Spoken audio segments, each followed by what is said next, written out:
Je voudrais rassurer les militants du CINESI et l'ensemble des enseignants du second degré que les négociations se poursuivent.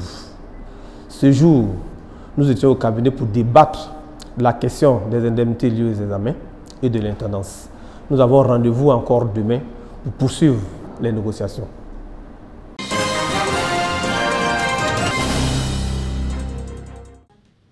Six structures financières décentralisées signent une convention de collaboration pour l'octroi d'un prêt de 240 millions de francs CFA pour l'autonomisation des femmes.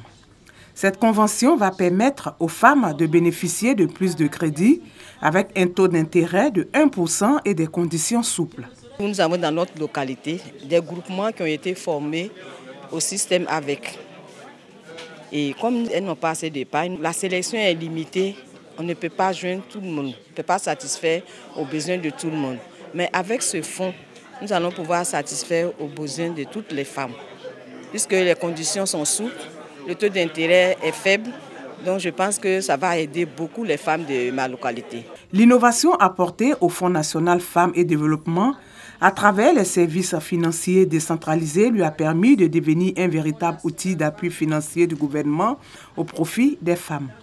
Bakayoko Liramata, ministre de la Femme, de la Famille et de l'Enfant, a félicité les responsables des systèmes financiers décentralisés pour leur bonne gestion.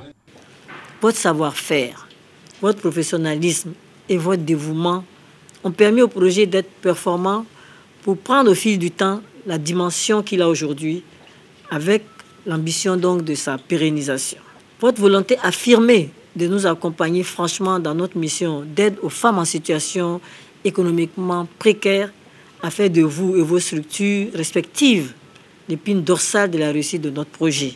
Institué par décret en avril 1994, le Fonds national Femmes et Développement a pour but de lutter contre la féminisation de la pauvreté, d'en atténuer les effets négatifs sur les femmes et d'aider les plus démunis parmi elles à développer l'esprit d'initiative en exerçant des activités génératrices de revenus.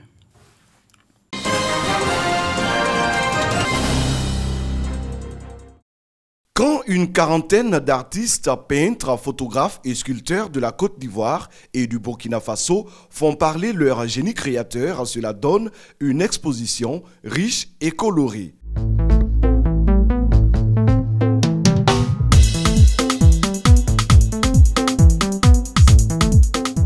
Plus de 100 œuvres d'art ornent le hall de la Maison du Peuple de Ouagadougou pour magnifier l'intégration entre les deux peuples. Je m'inspire de tout ce qui est masque africain. Je parle de l'intégration, je parle de la cohésion sociale entre les peuples et je parle de la paix. Donc, c'était bienvenu à ce que je vienne avec mon œuvre pour la présenter. J'invite les gens quand même à partager ces cultures, la culture de Côte d'Ivoire, la culture du Burkina, c'est important.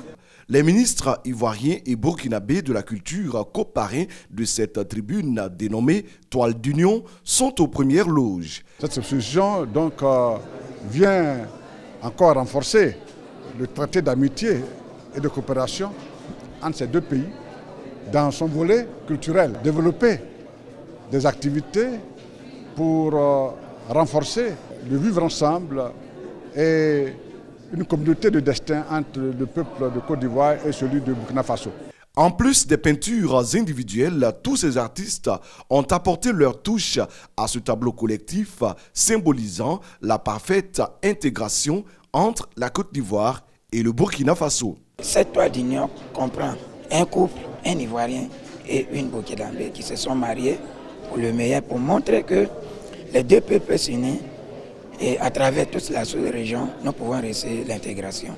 L'Union des jeunes plasticiens de Côte d'Ivoire pilote ce projet qui va sillonner le Burkina Faso, le Mali, la Côte d'Ivoire et bien d'autres pays de la sous-région ouest africaine.